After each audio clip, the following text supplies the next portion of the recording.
গণ অধিকার পরিষদের সভাপতি নুরুল হক নূরের উপর সন্ত্রাসী হামলায় তীব্র নিন্দা ও প্রতিবাদ জানিয়ে সমাবেশে বক্তব্য রাখেন ন্যাশনাল ডেমোক্রেটিক পার্টি এনডিপি এর চেয়ারম্যান কে.এম. আবু তাহের।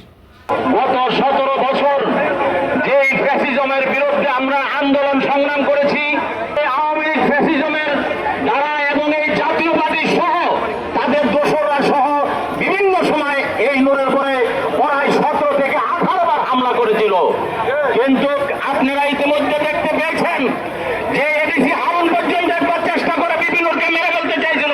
সেই দিন আমি সামনে দাঁড়িয়ে বিপিনুরের মাথার উপরে সেই লাঠি হাত ঠেকাইছি, এই আঙ্গুলে পর্যন্ত আমার ভেঙে গিয়েছে।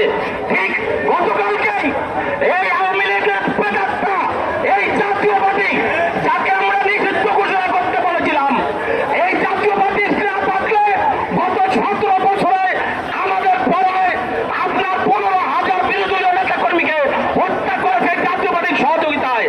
শুধু তাই নয়, জুলাই গণহত্যা যে হয়েছে এই জাতীয়বাদী সহযোগিতায় জুলাই গণহত্যা হয়েছিল। আমরা ন্যাশনাল ডেমোক্রেটিক পার্টির তরফ থেকে জোর দাবি জানাচ্ছি, অবিলম্বে জাতীয়বাদীকে নিষিদ্ধ ঘোষণা করতে হবে। তিনি বলেন, নুরুল হক নূরের উপর হামলা দেশের গণতন্ত্রকামী মানুষের উপর হামলা। রাজনৈতিক সন্ত্রাস বাংলাদেশের ভবিষ্যতের জন্য অশনি সংকেত। অবিলম্বে হামলাকারীদের গ্রেপ্তার করে আইনের আওতায় আনা হোক। এ সময় তিনি আরও বলেন, যে কোনো অন্যায়ের বিরুদ্ধে গণতান্ত্রিক আন্দোলনে এনডিপি সবসময় জনগণের পাশে থাকবে।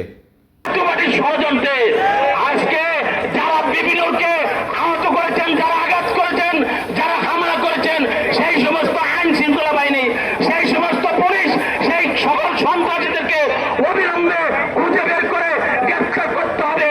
তাহলে আমি পরিষ্কার ভাষায় বলে দিতে চাই, এই স্বরাষ্ট্রমন্ত্রীকে অবিলম্বে, এই স্বরাষ্ট্র উপদেষ্টাকে অবিলম্বে পদত্যাগ করতে হবে। তাহলে আমরা সচিবালয় যে আন্দোলন ঘোষণা করেছে গণ অধিকার পরিষদ, সকল রাজনৈতিক